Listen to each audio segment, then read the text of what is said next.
नुक्ता नज़र के वॉर रूम में आपको खुशामदीद। पहलगाम ड्रामे में नाकामी पर आलमी सुबकी और बुज़दिलाना हमले के जवाब में अपने 5 जेट तैयारे गंवाने के बाद अब भारत को, ख़ास तौर पे नरेंद्र मोदी को सेंसेशंस हो रही हैं। सेंसेशंस जैसे कपकपाहट, सनसनाहट, सरसराहट, हड़बड़ाहट, थरथराहट, घबराहट और डगमगाहट। यही वजह है कि वो अपने पायलट्स पकड़े जाने के डर से बगैर पायलट ड्रोन्स भेज रहा है। पाकिस्तान की जानिब से भेजे गए तमाम जो ड्रोन्स थे इसराइली साख्ता, उन्हें सॉफ्ट किल और हार्ड किल हथियारों से गिरा दिया गया। DGISPR ने अब से कुछ देर पहले इसकी तफसील जो है वो बयान कर दी है, किस तरह से झूठ का जो है प्रचार किया जा रहा है। और इससे पहले भारतीय बुज़दिलाना हमलों के जवाब में पाकिस्तान ने भारत के 5 जेट तैयारे मार गिराए थे, जिनमें 3 फ्रांसीसी साख्ता राफेल भी शामिल हैं। और अब आलमी सतह पर इसकी तस्दीक भी हो रही है।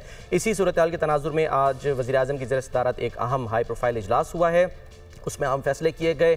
और दूसरी तरफ असम्बली के फ्लोर पर अता तारड़ ने यह वाज़े कर दिया है कि पाकिस्तान ने सिर्फ रफ़ाल नहीं बल्कि भारत का मोराल भी गिरा दिया है। इस तमाम तर सूरत हाल पर हम बात करेंगे। हमारे साथ मौजूद हैं मुजीबुर रहमान शामी साहब, और हमें आज ख़ास तौर पर ज्वाइन करें आमिर खाकवानी साहब। बड़ा दिलचस्प जो है इनका एक मजमून शाया हुआ है, जिसमें उन्होंने तफसील से बताया है कि रफ़ाल तैयारा जो है वो कैसे वर्क करता है, किस तरह से जो है उसको गिराया गया। शामी साहब, सर अब सूरत हाल ये है कि बात शहरों तक आ गई है। अभी हमने जो प्रेस कॉन्फ्रेंस देखी, प्रेस ब्रीफिंग देखी, उसमें बता दिया गया कि हमारी मुकम्मल नज़र है, जो भी प्रोजेक्टाइल वहाँ से उड़ता है, निकलता है, उसको हम मॉनिटर कर रहे होते हैं, ख़ासतौर पे मशरक़ी सरहद से। लेकिन ज़ाहिर है लोग जो हैं वो पैनिक्ड हैं, सवाल ये कर रहे हैं कि हम उनको गिरा क्यों नहीं रहे। आपने अपने जो इब्तदाई कलमात हैं जी सर, उनमें तो माशाल्लाह बड़ी शायरी की है काफिया और रदीफ के मुताबिक। तो उनकी तरफ से की गई थी, फिल्मों में हमने हकीकत में करके दिखा दी। मोदी साहब का शुक्रगुजार होना चाहिए आपको। हमको दुआएं दो तो मैं कातिल बना दिया। देखें, जो सबसे बड़ी कैजुअलिटी होती है ना जंग में और मोहब्बत में भी शायद, वो सच होता है। अच्छा। अब ये जो इंडिया है, पहली मौत सच की होती है, सच की मौत। और जो हार रहा होता है, जो नताज हासिल नहीं कर रहा होता, उसका और कुछ बस नहीं चलता, तो वो सच के पीछे पड़ जाता है। ठीक है। अब ये जो इंडियन प्रोपेगेंडा है, इंडियन मीडिया और इंडिया की वजारत खारजा और वजारत दिफा, अब वजारत झूठ ही कह लें सर, सीधा इतना झूठ है कि गजा की तस्वीरें लगा के, जी हाँ, और वो कहा कि ये मशरकी पंजाब पे हमला हुआ है। बिल्कुल पुरानी तस्वीरें लगाई जाए, पुरानी तस्वीरें लगा दी, और वो झूठ पकड़ा गया। और पकड़ा भी कहाँ गया? बरतानिया के अखबार ने उसको फैक्ट चेक किया और कहा कि जनाब ये तो गजा है। बिल्कुल पुरानी तस्वीर है। तो अब ये जो आज इस वक्त जो प्रेस कॉन्फ्रेंस हुई ना, जी इनकी DG की और नायब वज़ीर आज़म साहब, हमारे डिप्टी प्राइम मिनिस्टर की, उसमें बड़ी एक इम्पोर्टेंट है वो, इसलिए कि लोग बार बार ये सवाल कर रहे थे कि ये ड्रोन जो है ना, लोग समझे, आम आदमी समझता है कि जो ही ड्रोन सरहद पे आए उसको फौरन कान पकड़ लेने चाहिए, बिल्कुल वहीं गिरा दिया जाए उसको, वहीं गिरा दिया जाए। हाँ, ये सवालात हो रहे हैं। और जो हमारी अलीमा खान है, वो भी आज बड़े जोशो खरोश से ये सवाल पूछ रही थी कि ये ड्रोन आया कैसे पाकिस्तान के अंदर, पिंडी तक कैसे आ गया। और ये खबर फैल गई कि फैसल मस्जिद के करीब एक ड्रोन गिरा लिया गया, झूठ का पिंडी में गिराया गया। तो मालूम अब वो उस पर उनको ताव आ गया और उन्होंने सवाल पूछने शुरू कर दिए। अब मालूम हुआ डिप्टी कमिश्नर जो इस्लामाबाद हैं, जो डिप्टी कमिश्नर रावलपिंडी हैं, उन्होंने वजाहत जारी की, भाई यहाँ तो कोई ऐसा ड्रोन गिरा ही नहीं है। फेक न्यूज थी, अफवाहें फैलाई जा रही थी, अफवाहें फैलाई जा रही। अब जब लोगों के हौसले पस्त करने के लिए, अब उसको उन्होंने एक्सप्लेन किया है कि भाई ऐसा नहीं है, जो चीज हमारी सरहदों की तरफ आ रही है उस पर हमारी नजर है। बिल्कुल, ये भी बात और हम हमारी आंख, उकाबी आंख है, वो उसको देख रही है, और उसको ने कैमरे पे भी देखा। तादाद गालिबन 29 टोटल जो है वो बता दी है जो मारे गए। जी हाँ, एग्जैक्टली, गिराए गए। एक कह रहे हैं कि गिरा ऐसी जगह टारगेट, 12 इससे शहादतें भी हुई हैं, 3 शहादतें हुई हैं और 4 जख्मी हुए हैं। आप वो कहते हैं कि जब ड्रोन आता है, कोई भी तैयारा आ जाए, कोई ड्रोन आ जाए, या प्रोजेक्टाइल, हाँ एग्जैक्टली, कोई रॉकेट आ जाए, हर चीज पे आपकी नजर है, सरहदों की आप निगरानी कर रहे हैं। बिल्कुल। अब जब वो ड्रोन आता है, अब सवाल ये है कि उसको कहाँ आपने उसको पकड़ना है और कहाँ उस पर अटैक करना है। ठीक है। क्या नीचे आबादी है, कोई नीचे लोग हैं, अगर उसको गिराया जाए तो वहां नुकसान हो जाए, तो फिर वो देख के उसको ताक में रख के कि ऐसी जगह जहाँ कम से कम नुकसान हो, बिल्कुल, तो फिर ड्रोन को गिरा दिया सर जाता है। लोगों के जहनों में ये सवालात आ रहे थे और वो ये सोच के परेशान हो रहे थे कि क्यों नहीं यानी कि गिराया जा रहा, क्या हमारे पास सिस्टम नहीं है ऐसा कि हमने आज वो शायद वाजे कर दिए क्लैरिटी के साथ, बिल्कुल बिल्कुल वाजे कर दिया। और ये बिल्कुल एक लोगों को पता चल गया ऐसी बात नहीं है। और ये सारा जो झूठा प्रोपेगेंडा है इसमें ना आए, ना अपने आप को उलझाएं, ना दूसरों को उलझाएं और खातर जमा रखें। और पाकिस्तान में वैसे भी हर चीज मामूल के मुताबिक चल रही है। हमारे बाजार खुले हैं, हमारी मार्केटें खुली हैं, हमारी मस्जिदें आबाद हैं, हमारे रेस्टोरेंट आबाद हैं। बिल्कुल, हर कोई कहीं आप देखते हैं ना खौफ है ना हरास है। बिल्कुल सर, जहां हमले हुए हैं वहां पर लोग तैयार बैठे हुए हैं कि अब आएगा हम, हाँ फिर दोबारा हम लड़ने के लिए करेंगे। बिल्कुल, खरीदे ना हम जिसको अपने लहू से, मुसलमान को है नंग वो पातशाही। वाह, अच्छा सर, एक चीज जो और भी क्लियर हुई वो ये कि जो 3 ऐसी चीजें हैं, यानी प्रोजेक्टाइल का नाम वो इसलिए दे रहे हैं कि अभी फोरेंसिक हो रहा है, अभी कंफर्म नहीं है कि वो मिसाइल थे, उससे क्या नुकसान हो सकता था, क्या यानी कि उससे जो बुनियादी मकसद सर मैं ये पूछना चाह रहा हूँ कि इसका मकसद क्या है, यानी क्या पैनिक फैलाना मकसद है, या जो ये भी कहा जा रहा है कि जी जो हमारा एयर डिफेंस सिस्टम है उसको पिन पॉइंट करना, क्या ये यानी वजूहात हैं इसकी? अब मुख्तलिफ माहिरीन अपने तजज़िया कर रहे हैं। बात का ख्याल है कि ये जासूसी करने के लिए आते हैं। और एक बात, दूसरी बात ये कि ये बात का ये होता है कि आप इब्तदाई तौर पर आप सारी अपनी सलाहियत वहाँ आजमा दें। तो आप यानी ये जो ड्रोन्स आ रहे हैं आप पूरी ताकत लगा दें इनको और उसके बाद वो फिर अपना दूसरा अटैक करें। सही, तो बड़ी एहतियात के साथ हर जगह कितनी ताकत लगानी है और किस कदर आपने जोर लगाना है, यही जंगी हिकमत अमली है। देखें ना, आप गाड़ी पे जा रहे होते ना, मोहम्मद नफ्सियात के, आप कार पे जा रहे हैं, अब ड्राइवर एक ड्राइव कर रहा है, आप उसको भाई इधर मोड़ो उधर मोड़ो, होता है बिल्कुल मैनूवर करने को कह देते हैं। हाँ। अब ऐसा नहीं करना चाहिए।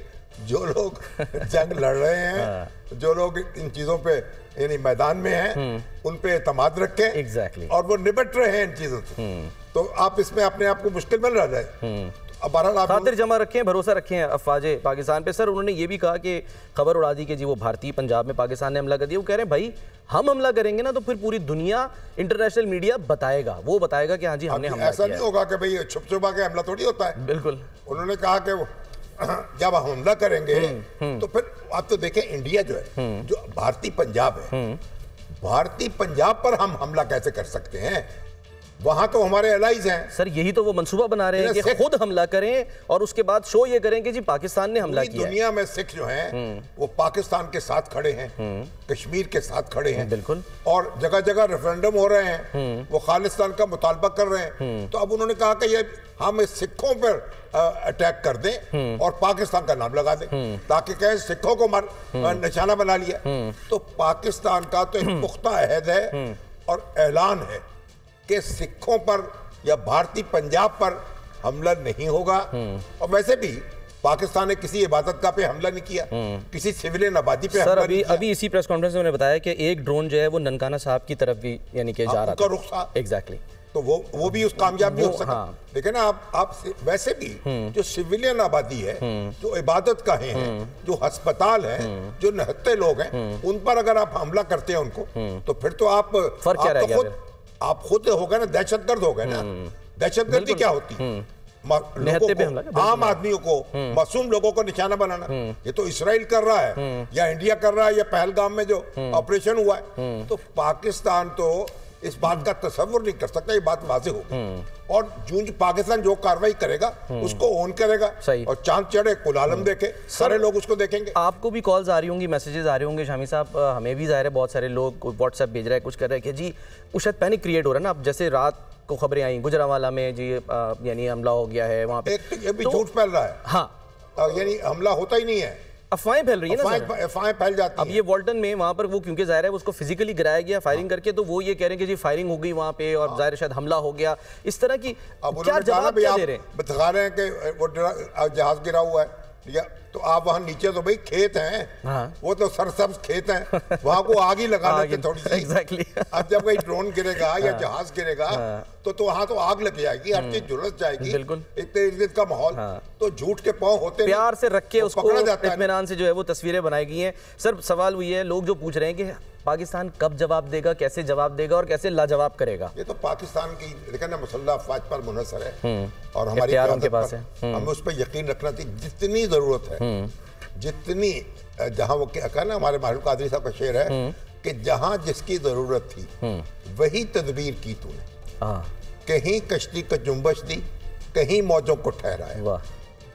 हमने जारहाना कार्रवाई नहीं करनी, सही, हमने मुदाफियाना कार्रवाई करनी है। हम जंग को फैलाना नहीं चाहते, हम जंग को समेटना चाहते हैं। तो जहां जिसकी जरूरत होगी वो हमारी जो क़यादत है, फौजी क़यादत, वो उसका फैसला करेगी। उसको इख्तियार दिया जा चुका है वज़ीर आज़म की तरफ से और सियासी क़यादत की तरफ से और हमारी कौमी सलामती कमेटी की तरफ से। तो अब ये उनकी जिम्मेदारी है। सही। जो सर बेसब्रे हो रहे हैं उनको क्या कहेंगे? क्योंकि लोग ये कह रहे हैं बस क्यों हम क्यों जवाब नहीं दे रहे, हम क्यों अटैक नहीं कर रहे?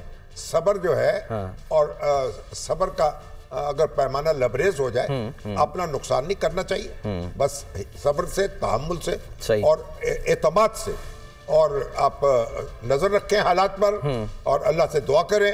इंशाल्लाह कामयाबी पाकिस्तान को होगी। अब तक भी हुई है कामयाबी और आगे भी होगी। बिल्कुल। अच्छा सर, हम ये देख रहे हैं कि जो खबर आई है, पाकिस्तान ने कहा कि जी हमने राफेल तैयारे गिराए हैं। शुरू में तो वो डिनाई कर रहा था इंडिया, लेकिन बाद में फ्रेंच ऑफिशियल एग्जैक्टली CNN को, फ्रांसीसी कंपनी है, हाँ जी, उसके उसने मान लिया जो राफेल की बनाने वाली है। बिल्कुल। और ये तारीख में पहली बार हुआ है कि राफेल जो है वो गिरा है और इतना महंगा तैयार है, $288 मिलियन। कंपनी है उसके शेयर्स गिर गए, दासू। हाँ, और उसके बाद जो चाइनीज कंपनी है FJ थंडर बनाने वाली, उसके शेयर्स बढ़ गए, उसकी बढ़ गई कीमत। Exactly, Chengdu company. अच्छा सर, भाई हमारे साथ क्योंकि उसने अपने बर्तरी साबित कर दी है। बिल्कुल। अब आमिर खागवानी साहब भी है सर, हमें एयर कोमोडोर मजमून लिखा है। एग्जैक्टली। और सर हमें air commodore retired doctor Adil Sultan sahab ने भी ज्वाइन कर लिया, उनको भी करते हैं। खागवानी साहब, सर आपने कंपैरिजन किया है, लेकिन आप क्या एज दे रहे हैं राफेल को? अगर एज दे रहे हैं तो फिर ये हुआ क्या है फिर?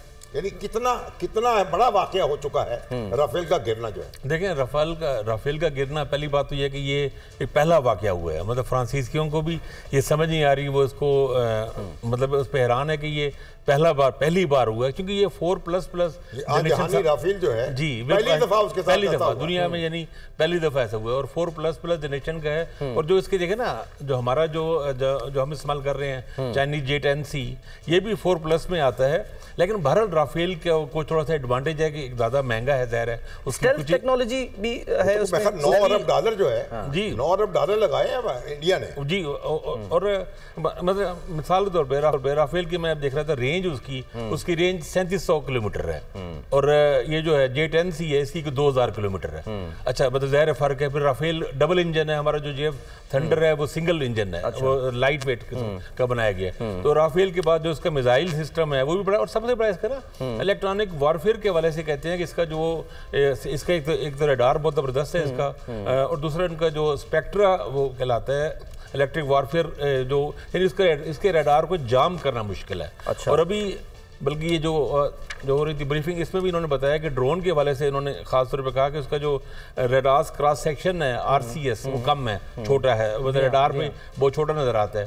ये राफेल की भी ये इसकी बड़ी खूबी है कि उसका RCS खासा छोटा है। अच्छा। मतलब जी निस्बत या थंडर की निस्बत, यानी रडार पे जल्दी डिटेक्ट करना से मुश्किल है।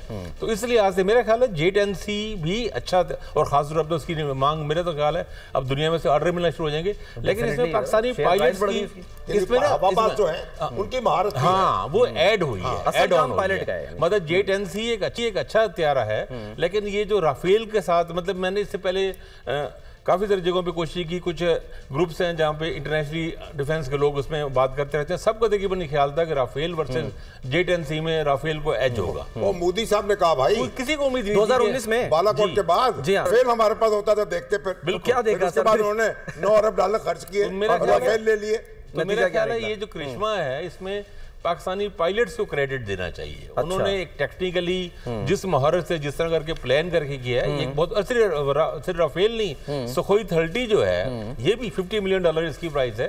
एक रशिया का ये भी एक इंपॉर्टेंट हथियार है। सुखोई भी गिराया इन्होंने, MiG-29 भी गिराया, तो घर पहले भी गिरा चुके हैं। दुनिया हैरान है, खुद भारत हैरान है खागवानी साहब के गिरा कैसे दिए, यानी तबाह कैसे कर दिए, इतनी अगर उसकी आप खुसूसियात बयान कर रहे हैं। वज़ीर आज़म ने कहा है ना कि जो तकब्बुर जो था इसमें तैयारों पे, वो फड़फड़ा रहे हैं चिड़ियों की तरह। अखनूर में गिराया जिसको वो अपनी आंखों का नूर समझ रहे थे। अभी आप इनकी बात करते हैं, ड्रोन की बात कर रहे थे, मैं काउंट कर रहा था, 29 ये ड्रोन बनते हैं। अब इनमें से जो दो किस्म के ड्रोन हैं, अभी तो उन्होंने डिटेल नहीं बताई, लेकिन सुबह हेरॉन और हेरॉप। जी हेरॉन, अच्छा मैंने जी बिल्कुल दोनों इसराइली हैं, और खासतौर पे हेरॉन जो है उसका काम है जासूसी करना। अच्छा। वो इन्फॉर्मेशन ठीक, और सबसे ज्यादा देखें मेरा ख्याल है इसका असल मकसद ये था कि पाकिस्तान का जो एंटी मिसाइल सिस्टम है वो इसे निशाना बनाए और वो उसको डिटेक्ट कर लें ताकि उसी एंटी मिसाइल सिस्टम पे दोबारा अटैक हो। अच्छा। तो वो इसी वजह से इन्होंने शुरू में, जैसे अभी आपने कहा ना कि हार्ड किल और सॉफ्ट, हार्ड किल होता है मिसाइल से निशाना बनाना, एंटी मिसाइल सिस्टम निशाना बनाना। मेरे ख्याल है एक आध शुरू में निशाना बनाया है, फिर शायद इनको अंदाजा हो गया कि इसराइली का मकसद ही ये है डिटेक्ट करना, शायद इनको मूव भी करने पड़े हैं वो चीजें। और फिर ये जो आपने सॉफ्ट किल होता है जैम करके, सॉफ्ट किल होता है उसको जैम करके तबाह करना। साहब कि ये टेक्नोलॉजी ज़ाहिर है क्योंकि पाकिस्तान के पास है, और हमने देखा कि पीएसएल जैसे इवेंट में जब ओपनिंग सेरेमनीज होती है वहां पर ये इस्तेमाल होता है,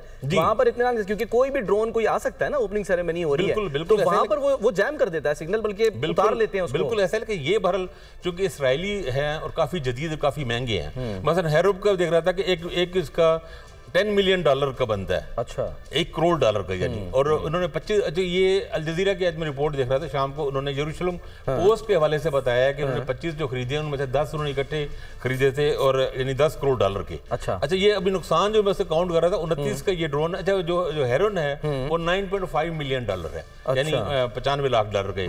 तो ये $275 मिलियन का नुकसान इनका सिर्फ ड्रोन को हो गया है। मिग जो 29 है ये 48 मिलियन का है, सुखोई 30 जो है वो 50 मिलियन का है, राफेल आपने भी खुद बताया 288 मिलियन का एक है, तो 3 गिरे हैं 864। टोटल ये बनता है कोई $1 अरब 20 करोड़ तकरीबन, बल्कि मुझे लगता है हर टाइम के साथ बढ़ रहा है। अच्छा। क्योंकि 1 मिलियन का इजाफा हो रहा है ना, ड्रोन पाकिस्तान और गिरा ये कह रहे थे ना कि सिलसिला जारी है, उनको गिराने का हौसला पस्त हो गया, यानी $1.25 बिलियन अब देख लेना पाकिस्तानी। एग्जैक्टली, फिल्में बनाते हैं उसमें पुष्पा नाम रखते हैं, असल में वो पस्पा हो जाते हैं। कमोडोर साहब हमारे साथ मौजूद है, कमोडोर डॉक्टर आदिल सुल्तान साहब। डॉक्टर साहब आपको वेलकम करते हैं। ये जो ड्रोन इस्तेमाल हो रहे हैं जिसका अभी बताया कि बड़े महंगे हैं, क्या वाकई ये डिटेक्ट कर लेंगे या इंफॉर्मेशन वापस भेज सकेंगे कि हाँ जी हमारा एयर डिफेंस सिस्टम कहाँ लगा है, या उसका तोड़ हमारे पास मौजूद है?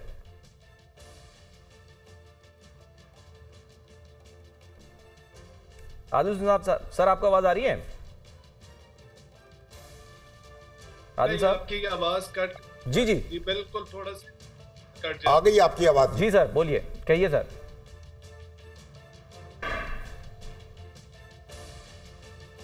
आदिल साहब आवाज आ रही है सर आपको?